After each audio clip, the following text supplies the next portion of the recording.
what's up, everyone? Welcome to Zipline episode 18. This is the official Zipper Interactive podcast. My name is Chris Roper. I am Jeremy Dunham, and today we are joined by the president, the honcho, the guy in charge, Ryan Soderberg. Hi, Ryan.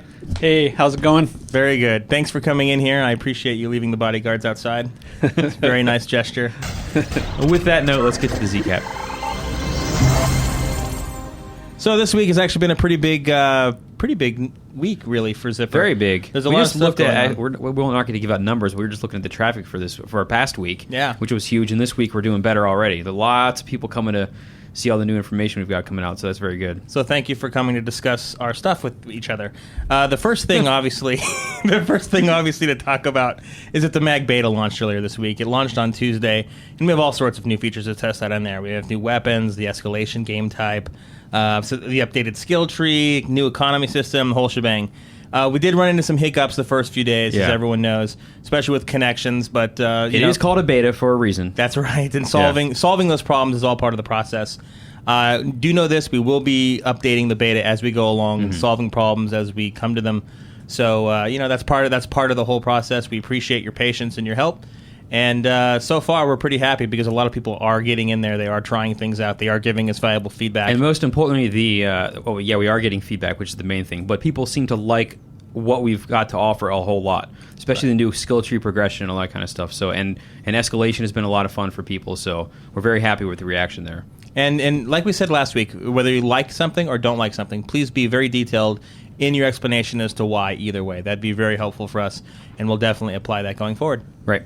Now, speaking of Mag, we also announced this week that next week you'll have extra character slots available for purchase or sort of rent, as you will. They come for 99 cents a piece. You pay for them on a monthly basis. It's kind of like subscribing to a cable channel, I suppose. But you get an extra character. So it's in the beta, you have 3 available there, so you can play with extra PMCs and all that. And if you want that in the retail game, you'll pay 99 cents per slot, and then you can do whatever you want with it. Now, that's just for the B slot and the C slot. Your original character that you've had since the very beginning will remain free. No extra charge there. And if you remember last week, one of the questions was, hey, why did that A show up next to my name in the retail game after 107? Now you know why. Right. Because we had put that in there ahead of time, and we were waiting for the right time to unleash it, and we will unleash it next week. SOCOM fans are obviously aware that this is the 8th birthday of SOCOM this week on the 27th, as of today. So, to celebrate that, we posted earlier a special walkthrough. Chris, you worked a lot on this. Why don't you explain it? Yeah, so we took the Gamescom demo with the content of it, but we have the SOCOM 4 title, not Special Forces like it's known over there, and we have the American accents as opposed to the British accents. But it's the content from the Gamescom demo, so it starts off with a cinematic cutscene kind of setting up the story, and it goes through what you saw at E3, but also a little more from Gamescom. But Travis Steiner, lead designer on the game, kind of gives a walkthrough, telling you what's happening in the game, giving you more information than what you might get for yourself, telling you kind of where things are going to go, little teases here and there, and kind of sets the whole thing up. It's basically a director's commentary of the Gamescom demo. A lead designer's commentary. There you go. It's the full demo, start to finish. Every single thing from the time you press start till it ends, so you're going to see the entire thing with Travis's commentary. I think it turned out very well. And it's the only place you're actually going to find the entire length of the demo in HD, direct feed. So definitely check it out if you're interested in the single player. And another thing we'd like to mention in regards to SOCOM's 8th birthday, another thing we've been working on recently with Brian, actually, is we're doing a documentary. We're doing a documentary on the roots of SOCOM and how the idea came about. We don't have necessarily a release date for it yet, but look for that in the near future. It's something we've been working on, and we think when you do get to it, you're going to enjoy it. You're going to find out a lot of things you didn't know before. Right. And when it is out, it will be on the SOCOM blog. That's right. So blog.socom.com. Go there for all your information. Or if you want, I can sell you an advance copy. Send all checks to me. Yeah. That brings us to the discussion portion of this little show here. Now, Brian, you've been here since the beginning, hence the co-founder title. Can you tell us about Zipper's formation? How did it start? Why did it start? And who else started the company along with you? Sure. So I'll start with the why. I was always really into arcade games and video games. I didn't know if I could actually make a living doing it, so I actually got a mechanical engineering degree, and I went off to work at Boeing, and I worked in the 757 flight controls group making airplanes. But always on the side, I started programming, trying to make games for the Atari. That was the popular console at the time. So I was always totally interested in video games. Eventually, I moved from that to actually making military simulators for tanks and for helicopters, infantry, and I started getting more into software. After Boeing, I quit and I started a software consulting company, and I was consulting with game and graphics studios. And that quickly evolved into Zipper. And the Who I was one founder, and the other co-founder was Jim Bosler. And Jim actually was president of another game studio that I was consulting for. And so he and I decided to start Zipper, and we started out with just about 6 of us. So that was really the beginning. One question that has come up from time to time from our fans that I've always been curious about is where did the name Zipper Interactive come from? A lot of times you understand where people are like, oh, I'm going to call ourselves Electronic Arts because we're in electronics and we're making artistic games, or whatever they came up with. But Zipper Interactive, why the name? Well, I hate to say it, there's no really funny, clever story to go along with this. I've made up a few, and it's usually after I've been drinking and they're not appropriate. But Jim and I were trying to come up with a company name, and we're in a big rush. We're trying to form the company.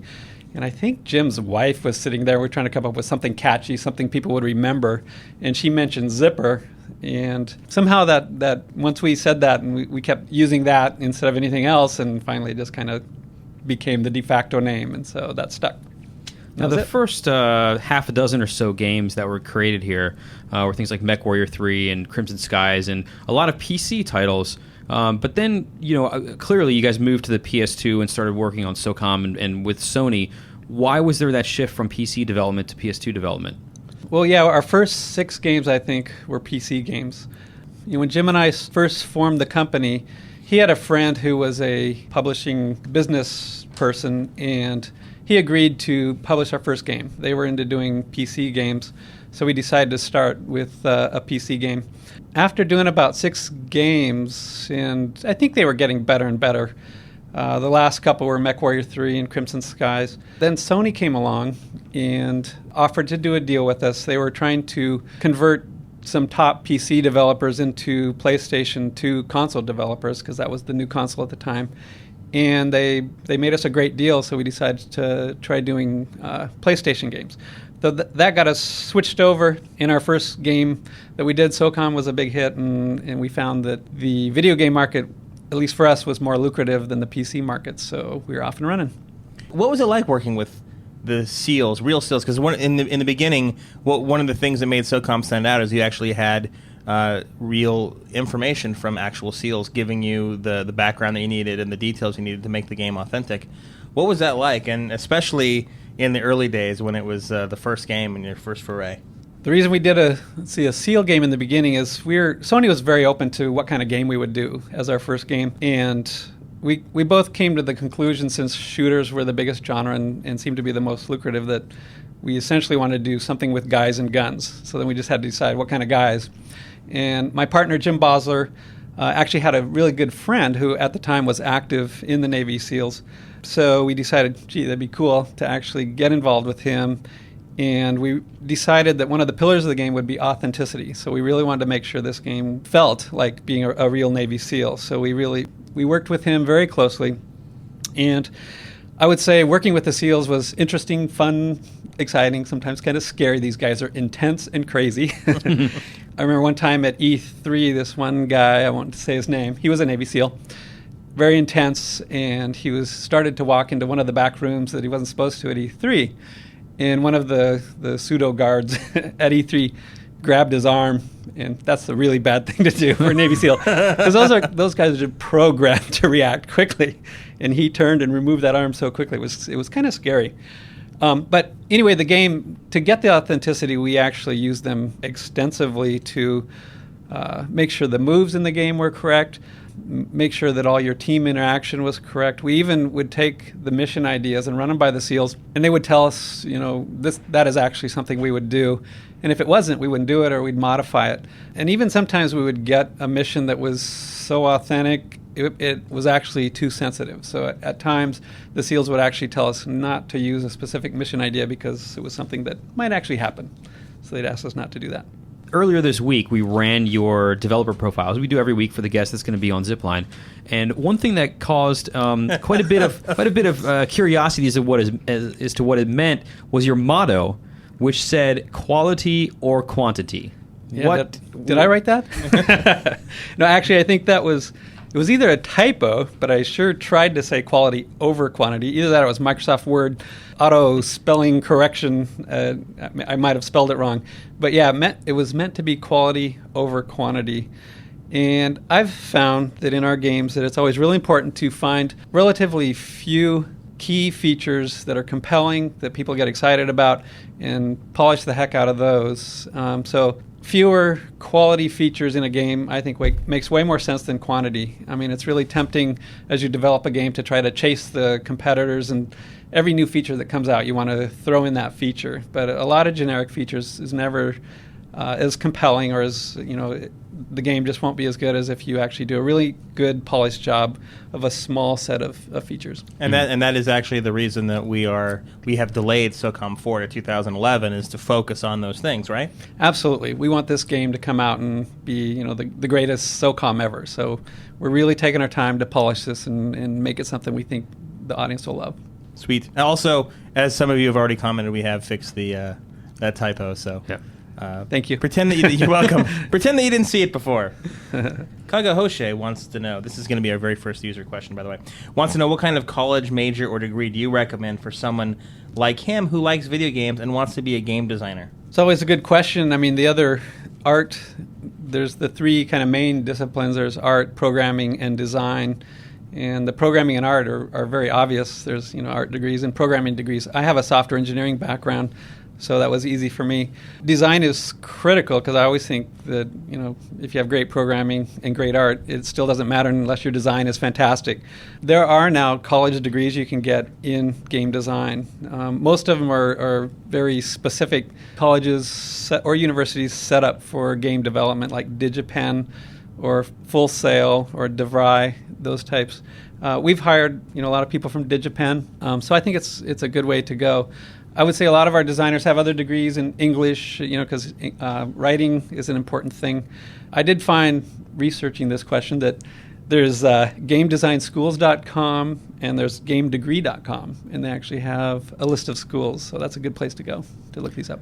I would also recommend looking for some free design software, I guess free game creation software online. You can find something called Game Maker, which is free, or like $20 if you want to buy the pro one. Or you can download Unity 3D, is free these days, and get those and just tinker with them. Make a little, even just making a little puzzle game, make a Bejeweled ripoff, and that will teach you a lot about user interface and getting instructions to the player very quickly without overwhelming them with text, and a lot of things that a lot of people overlook and don't think about.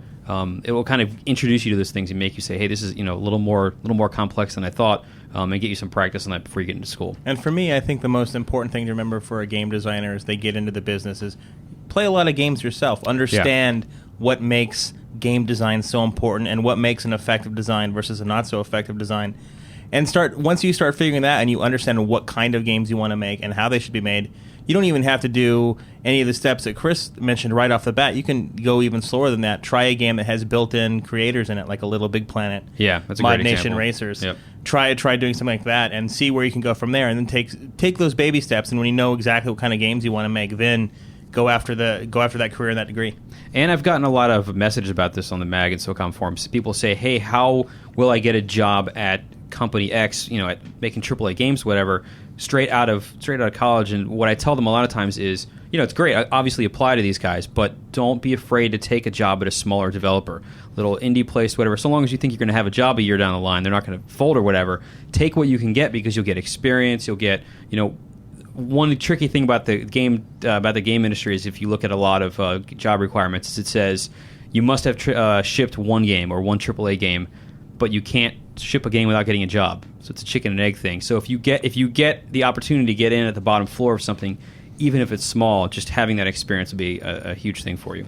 One thing that's worked at Zipper is we'll get some really top testers, and once they get into the test group and they start to make the right kind of comments and design suggestions, we'll recognize certain people that, wow, this guy actually has design skills.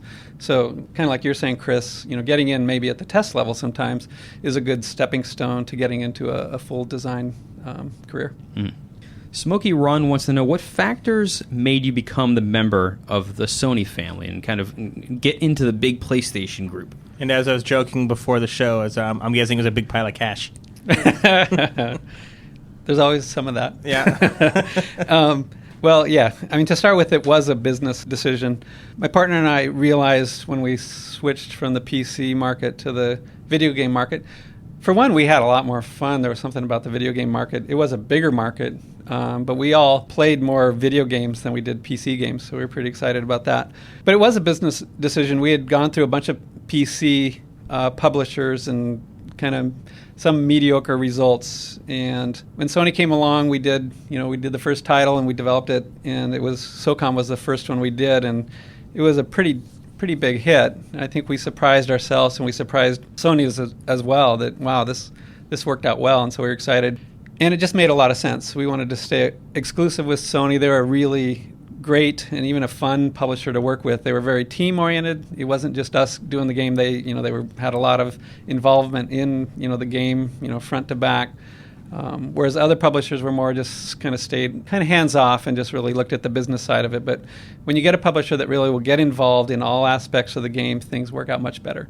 So we were really excited. And then when they finally bought us, it just made a lot of sense. We didn't have to worry about new development deals with other publishers. This gave us more resources into other parts of Sony, their sound team, their motion capture, their great marketing and PR.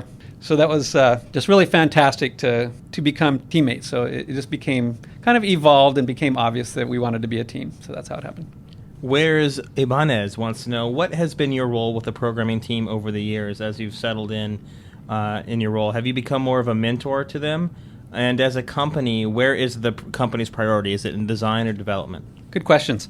So when Zipper started, there was only just a handful of us, like 6 of us. So we didn't really need a manager, so we all did serious things. There was a couple of us doing the game engine, and I was one of the game engine programmers. And at the same time, I was kind of the de facto project manager, so I did the interaction with the publisher to do the game. As we slowly evolved and got bigger and bigger, I did a little bit less and less programming and more of programming management. And that really stayed that way, kind of changing that ratio through the first couple of SOCOMs. I stayed active in programming. Eventually, I became the VP of technology. And finally, over the last 4 years, I've become president after Jim Bosler took off. And what about in regards to the company's priorities, design or development? I've always thought that design needs to come first. And it's most important that you have a fantastic game, and I feel like the development, the programming, art needs to basically be led by design. You want everything to happen to make the game design great. And once you've come up with your design pillars in the game, everything should support that. Solid Python has a question that's kind of the same as, or connected to this at least. He wants to know sales or legacy. Which one of these two dominates Zipper's business model, and which one is more important to you when deciding where to take your games? And I think by this, to kind of rephrase it, is do you cater to the old school guys or kind of the newer crowd that might get you more sales in the end? That's a great question and a really tough question. As president, I have to always say that it starts out as a business thing. To start with, it's sales. To keep the business going and do all the support you want for the games, you got to make sure you're making good money. Yeah, if you don't sell enough, you won't be able to make more in the future. Exactly, yeah. Right. So, for example, SOCOM was based on shooters. Was the biggest genre, and we wanted to jump in and make sure we had a good chance and it wasn't too risky. So we decided to do a shooter. Once you have a hit, though, then obviously you have a community out there, so then the legacy becomes a bigger factor. So our core audience, we want to make sure we listen to them, and I think part of that was having a community team like you guys. Mm-hmm. I think that shows that we are engaged with our community. We want to support the legacy part of the game and make sure we do things that evolves the franchise in a way that keeps that core audience happy, but we have to balance that with, how do we keep it fresh and make sure that we're bringing in a new audience as well. So it's a tough balance, and just something we have to kind of continually evaluate where we are, listen to the community, and where do we want to go next. It's not on the sheet, but I think it ties into a lot of what you're talking about. How do you know what to listen to from the community and what not to? Because there's a lot of opinions out there, and there are tons and tons of fans of our games. So how do you know which segments to listen to, and how do you best implement that? Well, I think I should turn that around. You're the community guy. Well, I've answered that. I've answered that question quite a few times. Yeah. From our vantage point, it's about noticing commonalities.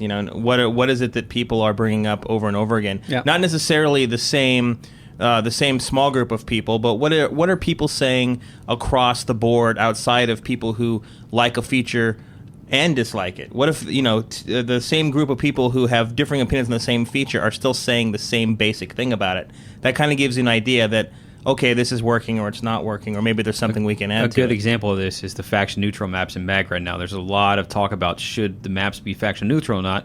Some people like it, some people don't, and the end result is people want to have more people to play with and get into games faster, but at the same time they want the shadow war to be kept up. So there's trade-offs to everything. You got to kind of figure out what everybody actually wants in the end, and then kind of come around and figure out the best solution to that. And that's the challenge. And as the community team, what we do is we take this information and we deliver it to the groups, the design groups, and the executives like yourself and Seth and everybody else who's really making the decisions. And then we let you know what our opinion is, and then from there you guys make those decisions.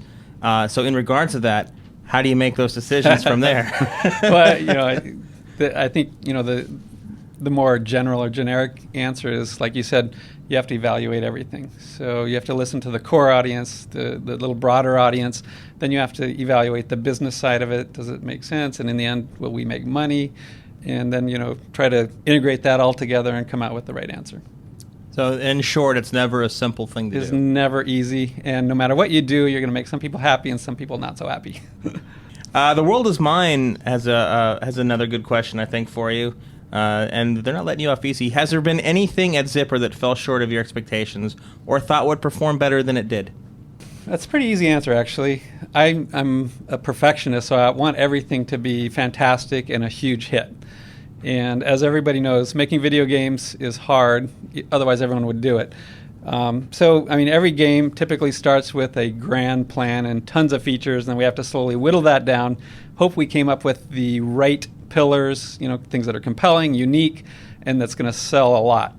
I guess SOCOM 1 surprised me that it sold so many, because we had put out 6 titles, and we had done okay with some, but that one just was a huge success, and the whole SOCOM franchise has done quite well. But I'd say, the others, I wish, that set the bar pretty high for me. So I wish some of the other titles had sold more.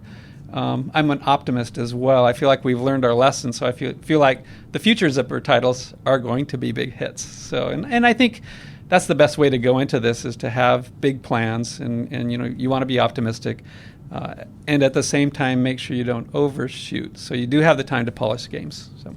Circular Argument wants to know something that we'll see what kind of answer we got out of this. This will be interesting. Yeah, he says, is there any hint of what we can expect to see from Zipper after SOCOM 4? I can't answer that. Okay, so I have a feeling it's going to be a video game of some sort. It's going to be a video game, and my guess is there will be guys and guns in that game. Right. I do think it'd be fun for Zipper to try something out of the more standard shooter genre. I personally always still like guns in those games. It's always good to be able to fall back to pull a gun out and kill somebody.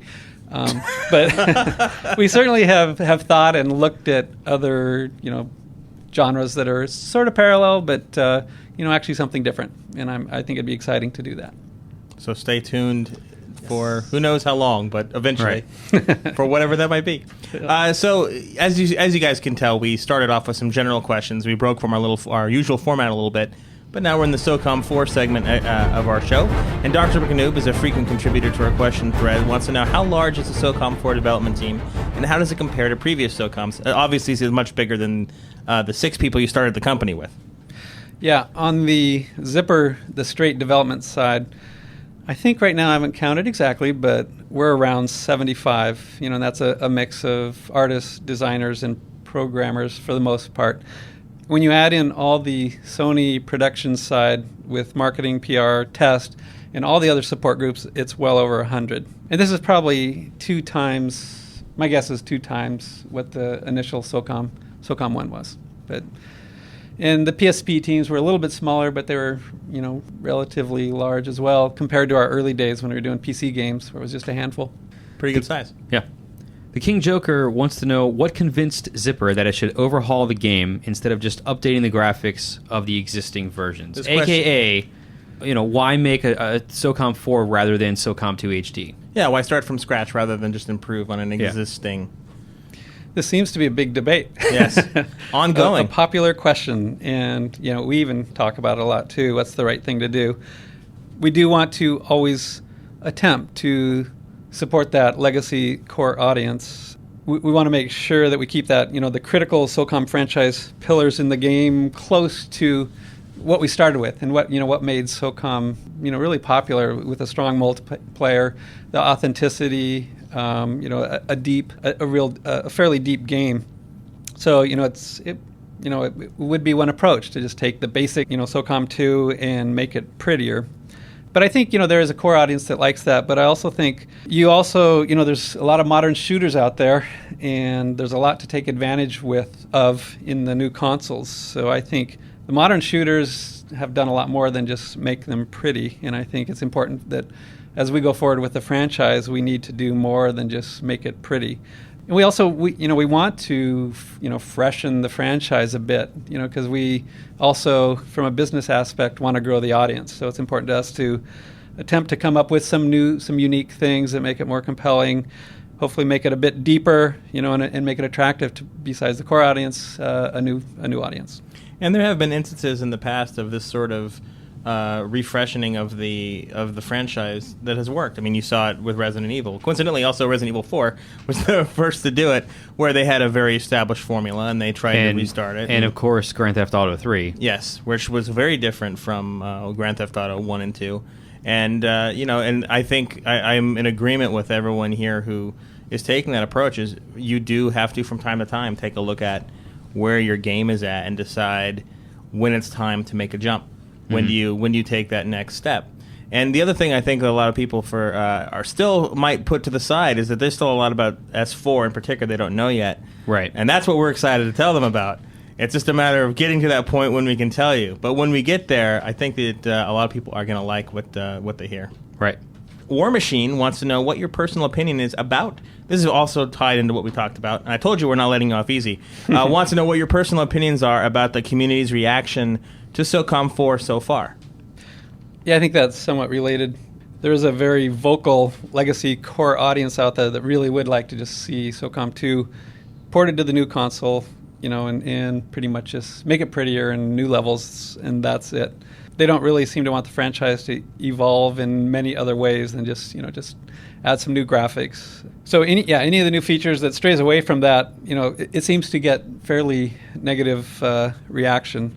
But I think there's others less vocal that are ready to embrace a new, fresh SOCOM. And like I was saying, we do want to take advantage of the new, more powerful console and somewhat modernize the game, and put some new, fresh things into it. So I think it'll be exciting to see how it all plays out, and I can't wait for the reaction and see what the core players actually say once they've had a chance to play it. I mean, they can have all their theories right now, but until they actually play the game when it's done, I don't think they'll really know what they think. Yeah, so you're taking a wait and see. Yeah. We saw at E3 where a lot of people came by who weren't sure about the cover system or weren't sure how it would work with the Move and all these things, and they came by and they tried it, and they said, hey, this works actually quite well. And I was surprised that the Move works with it and cover and all, so wait and see is what we tell for a lot of people. When you can play the game, you'll get it.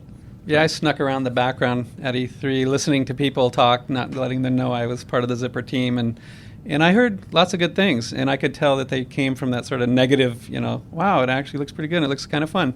So I'm hopeful that that'll, reach the core audience, and they'll agree with that. And check out the level of the HD video we were talking about earlier. Check that out. That's its an entirety. I think you'll see some of the cool aspects in there. Yep. X Factor 0693 says there have already been many features that have either been added to the franchise or taken out, and Zipper seems very confident that fans will like SOCOM 4 when it's done, which we just talked about. He says that if there is a backlash after the game's release from fans who prefer the old way of doing things, what will Zipper do about it? And just a heads up before you answer that, I paraphrased this question. It was actually much more wordy than that, Yeah. but I pared it down. I think video gamers in general have very strong feelings about their games and what they like and what they don't like.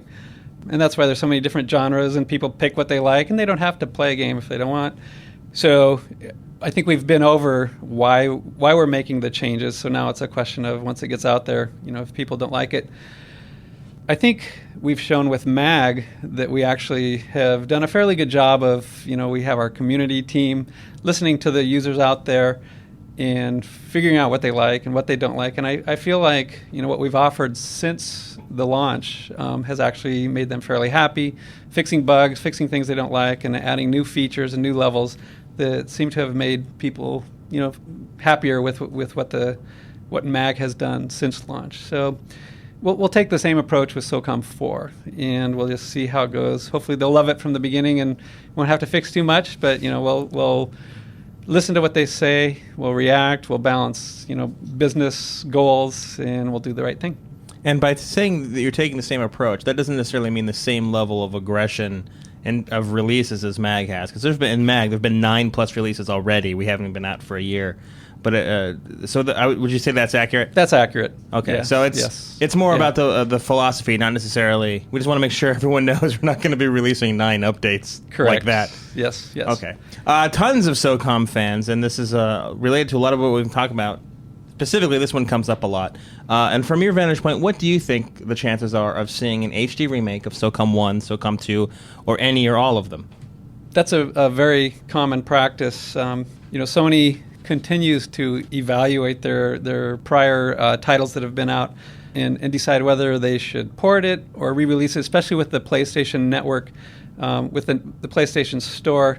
It makes a lot of sense sometimes to look at the past games and say, hey, would this be a good thing to port it and relaunch it, on the PlayStation Store?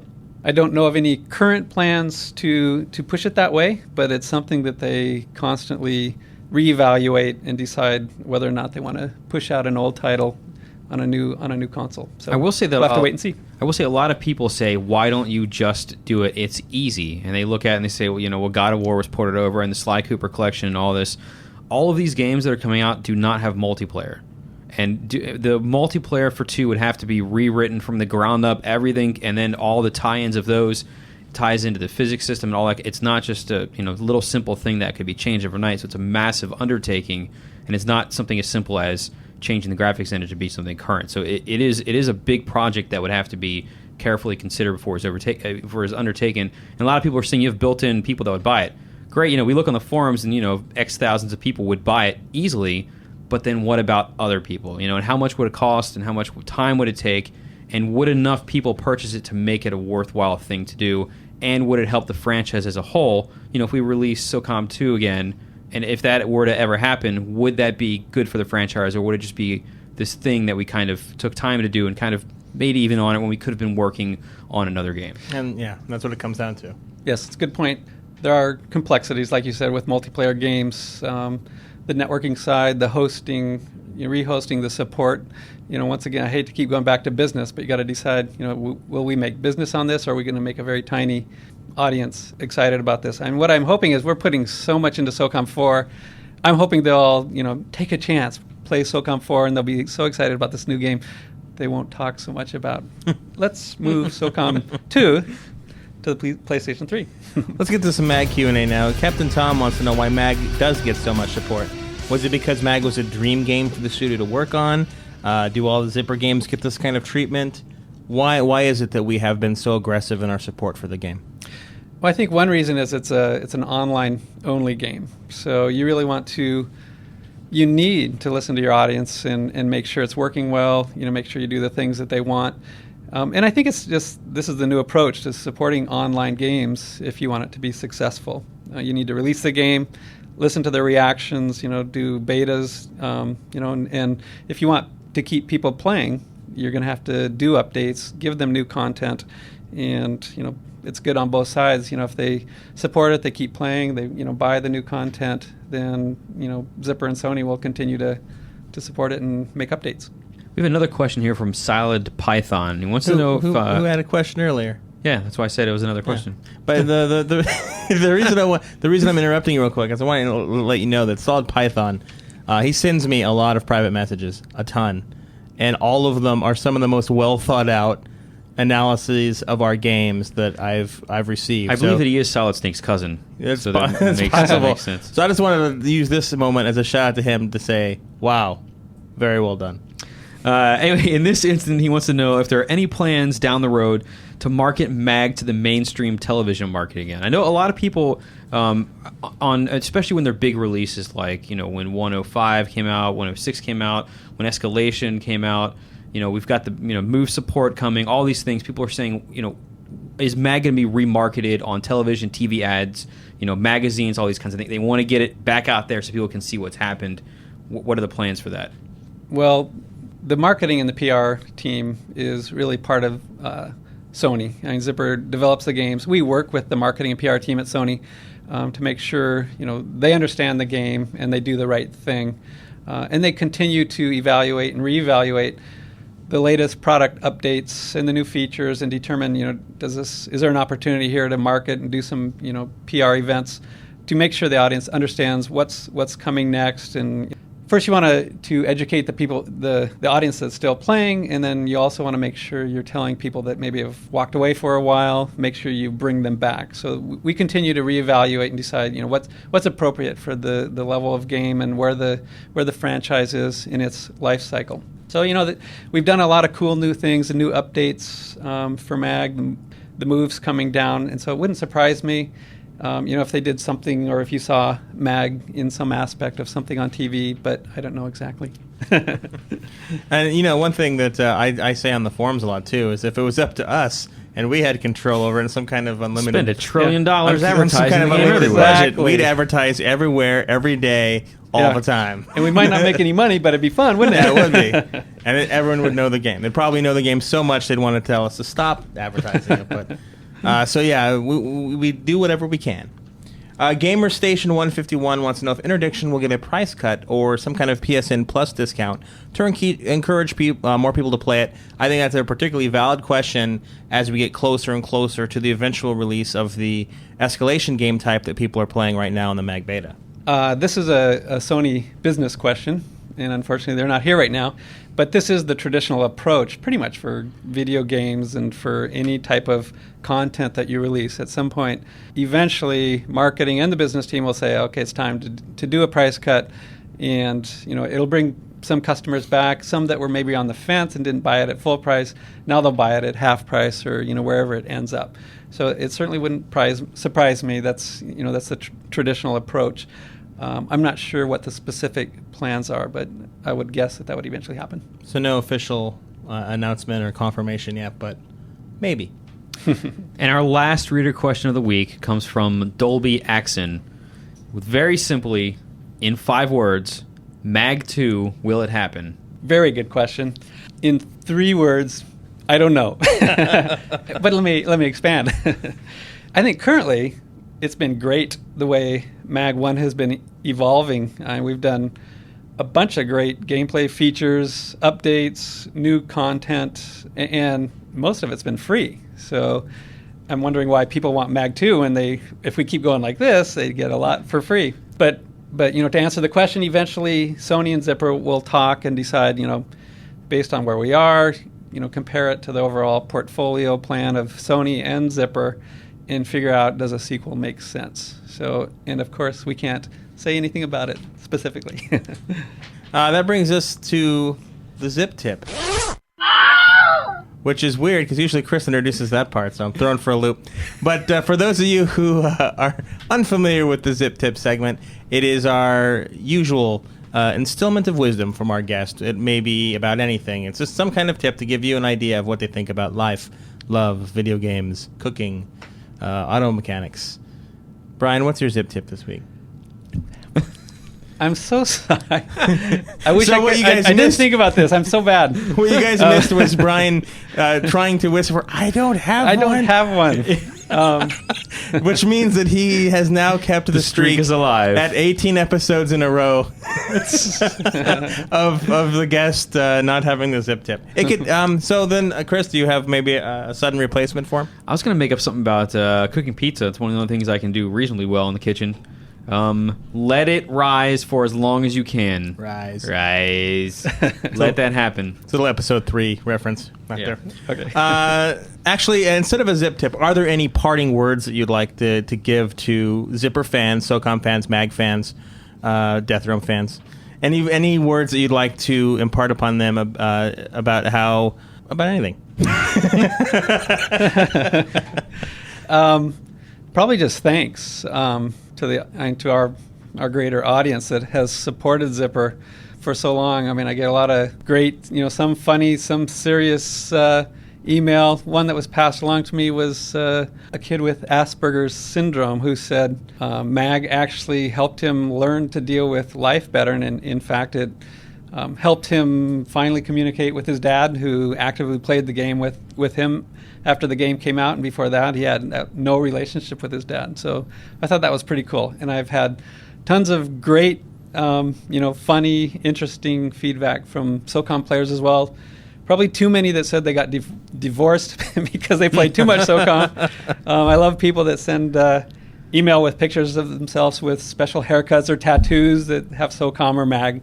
Those are really fun, so keep sending those. But that's probably it.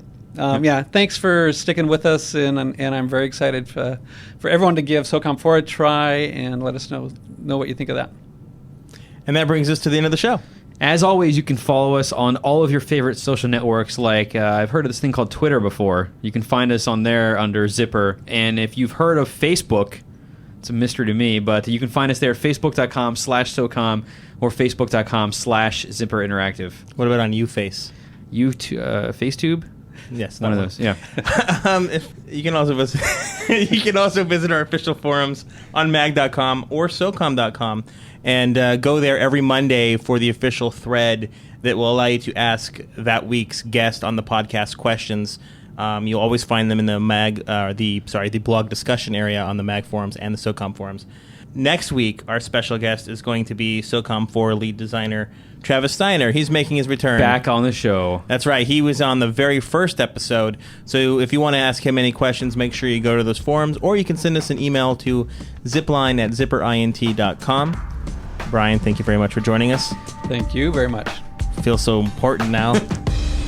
Until next time and next week with Travis, thanks everybody. Bye. See ya.